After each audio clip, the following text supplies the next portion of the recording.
Welcome to the Slop Farm. Enjoy the video. You start by confirming prerequisites and getting immediate access. Make sure you have an admin account and devices enrolled in Intune or joined to Active Directory. Without that, you cannot change the setting. Once confirmed, inventory affected machines, note OS versions, update channels, and group membership, because those determine which policy applies.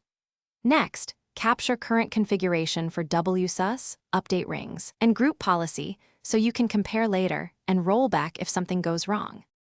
Now you re-enable automatic updates by changing the policy that turned them off. If devices use Intune, edit the update ring and set automatic install behavior.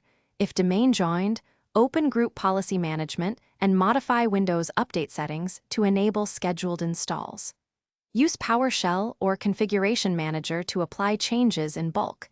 This speeds deployment and reduces human error.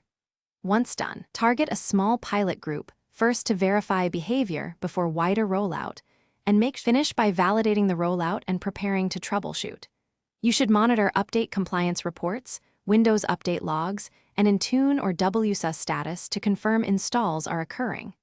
Once devices behave, gradually expand from pilot to full deployment and keep a rollback plan ready in case something breaks. If problems appear, check the common culprits: network proxy blocking endpoints, stale registry keys that disable updates, or the Windows Update agent needing repair. Restarting the Windows Update service often provides a quick diagnostic. Thanks for watching. Consider subscribing if we helped you today.